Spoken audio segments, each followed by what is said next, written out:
All right, story time. I have this Microtech Ultra Tech automatic knife, but it's the Boba Fett edition. And I was telling a friend about it, and I told him, I said, I can't even begin telling you about this without making a video because this is video material story here. Um, I've always wanted an Ultra Tech. These have been out for about 20 years or so now, and I've always liked them. If I was ever going to buy an automatic knife, this was the one I was going to buy. I just like the form factor. I just think it's nice and sleek and slim.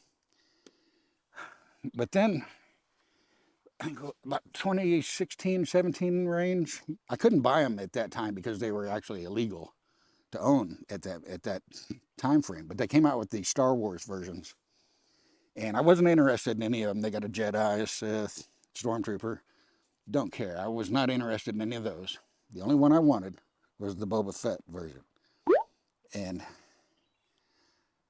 when I say I'm a Boba Fett fan, I'm not the type who's going to go buy the Funko Pops and the T-shirts and things with Boba Fett written all over it.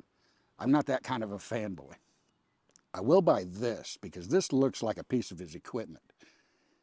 If Boba Fett in one of the movies or something pulled this off his armor and used it, you would be like, well, yeah, of course. That looks like something he would pull out and use. And so that's what I like about it. Not that it says Boba Fett on it or anything like that. It looks like a piece of his gear. And so I was like, okay, I'll buy that. And it was expensive. I put it on layaway and had to bite the bullet and pay the money for it and everything. But I was determined I was getting this. And the reason I was, so hell bent on this thing is because Boba Fett is my favorite Star Wars character. Now, I am 57 years old. Star Wars came out when I was 9. It came out the same year I turned 10, but I hadn't turned 10 yet. I was 9 when it came out. But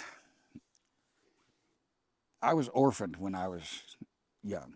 I was 4 years old, and I lived with some foster parents who were, for lack of a better term, religious zealots. I mean, they were fanatics. In fact, they were lunatics, if you ask me today. Um, and we lived in this kind of, we lived out in the country. We didn't live in town. We lived out in the country, but there were nearby, some other homes nearby. And it just so happened that almost every one of those homes had a kid my age. And we all palled around. We were like the crew from like Stand By Me or the Goonies or whatever. We were always at somebody's house having a sleepover. We're camping out in the woods. We're building forts. We're running around, fighting each other with sticks. We were a tight knit kind of group, especially in the summertime when we were out of school. We had no one else to play with, so we all were, we were there everywhere. And one of the things we did was play Dungeons and Dragons, and we were all into it. So we would like come up with our own characters and have like backstories for them and everything like that. And my foster parents couldn't know that I was playing Dungeons and Dragons, so I had to keep all that, on the down low, so they wouldn't find out because Dungeons and Dragons is the devil. I mean, they were like Bobby Boucher's mom. Everything's the devil. Couldn't listen to music on the radio because that's the devil. We couldn't go to a movie theater. That's the devil. We couldn't go to a restaurant or any place that had like a jukebox. Devil. And so it was just ridiculous. And so me and my friends, we started in about 76. We started noticing that there was this movie coming out called Star Wars. And we didn't know anything about it. We just knew it was a science fiction movie because we all loved Star Trek and Space 1999, Silent Running, old science fiction stuff. And this was like looked like nothing we'd ever seen before. We're like, oh, we were blown away by the promo shots and things that we saw. So we'd see like R2 and C3PO and be like, oh my God, look at these robots, There's, like, look at this guy in this black suit, is he a cyborg? What is he? We don't know anything about him. Then there's like the famous promo shot of Han Solo and Chewbacca standing side by side with their guns out. And we're like, oh my God, there's a freaking space werewolf in this movie. This is going to be off the chain. Like I said, we knew nothing about it. We were excited to see this movie. But I knew, down inside that I wasn't going to get to see this movie because it's the devil. And so I was going to have to kind of like, live the experience of Star Wars from my friends relating it to me was how I was, going to have to know anything about this movie. Because there was no VHS, there's no streaming DVDs, nothing. When a movie came out at the theater back then, you either saw it in the theater or you waited years for it to become like a movie of the week or something. And that was it. And so there was like no chance of me getting to go see this movie. But that didn't stop me from being excited about it and wanting to know about it. So we all got together at one of their friends' house, and we were gonna have a sleepover. We're all gonna, and their parents gonna get us pizza and whatever. We're gonna play Dungeons and Dragons all night. And I remember their parents going, "All right, everybody, get in the car. We're gonna go see Star Wars." And I was like, "Holy shit! I'm gonna get to go and see this freaking movie." None of us had seen it yet. But I expected, all this time that they were going to see it and tell me about it because I wasn't going to get to go. But here I am. I was like, oh my God, somebody pinch me. I'm gonna go see this freaking movie. Because the only time I'd ever been in a movie theater prior to that was we saw some movie about a dog, Nikita of the North or something, when I was like 3 or 4. I mean, that was it. I mean, the only other movie I ever remember watching was when my dad was still alive. I remember all of us piled in the back of his pickup truck going to see Billy Jack at the drive-in. I'm gonna take this right foot and I'm gonna whop you that side of your face. Which is funny because I can remember my dad being bigoted against hippies, but then he loved Billy Jack. And so now it's like as an adult, when I watch Billy Jack, I'm like, what the hell was my dad thinking? Because you're like, what side are you on here? Hated hippies, love Billy Jack. Go figure. So anyway, I'm excited as shit. I'm gonna go see this movie. I'm like, oh my God, I hope my foster parents don't find out, but I'm gonna go watch this fucking movie. And so we get there, and it's packed. I mean, it's like Star Wars mania. You seen the shots of people like lined up around the block and all that stuff. I mean, that's real. That happened. And I can remember when we finally got like into the lobby. There were people dressed. There was a guy dressed like Darth Vader, and it looked good. Darth Vader costume. There was a kid in a Jawa outfit. I assume it was a kid in a Jawa outfit. Stormtroopers and stuff. And we're just like amazed. We're, oh, look at that guy. Check that shit out over there. Oh my God. We're, we were just flipping out. And when we got into the theater, it was so packed. The only seats available were like front row center. And so here I am, second time I've ever been in a movie theater. And I can remember just looking up at this big screen, this huge screen in front of me, and watching that crawl come up and seeing the words, disappear into the distance. I'm just like blown away. I'm like, oh my God, I've never seen anything like this in my freaking life, And then when that Star Destroyer comes out, I could literally remember thinking, is this thing ever gonna stop coming out? How big is this fucking ship? And we were just blown away by everything we saw. We loved it. And as soon as we got back to my friend's house, Dungeons and Dragons was out the window. We had like pool cues, play, having lightsaber fights and shit.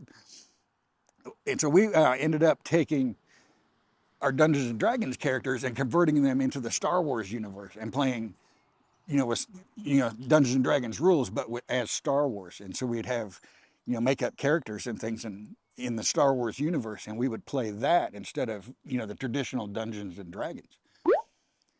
And we were creative about it, and it was fun. We had a good time with it. And then about a year or so later, that's when the action figures started coming out, and I wasn't getting a Star Wars toy.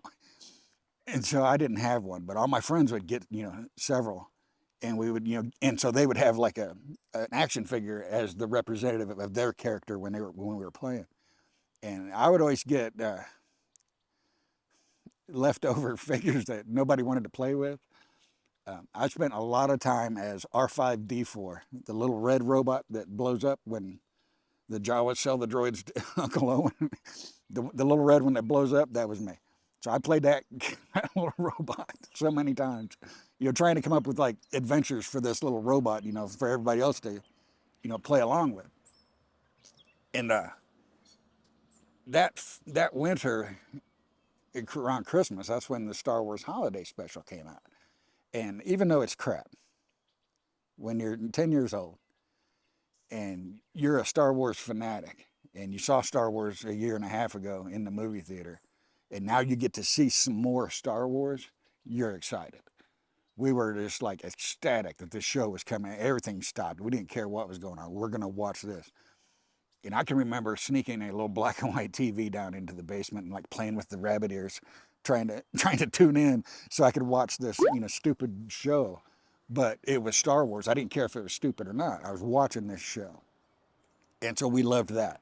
Even though today we think of it as, one of the worst, Star Wars properties there is. Back then it was fantastic. We loved it. Kids loved it. And so we continued playing you know, our Star Wars adventures and things.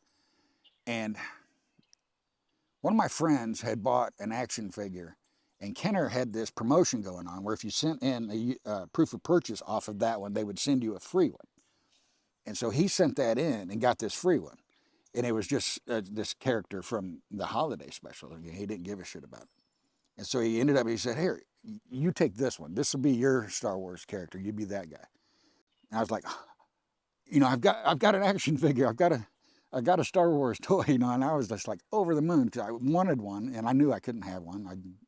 My foster parents never bought me one; they never would. But that was the only toy I wanted, and I couldn't have it. And now a friend of mine gave me one, and so I was like thrilled that I finally had, a Star Wars toy. And the toy I got was the original Boba Fett. He was the character because he made his debut in a cartoon segment on the holiday special.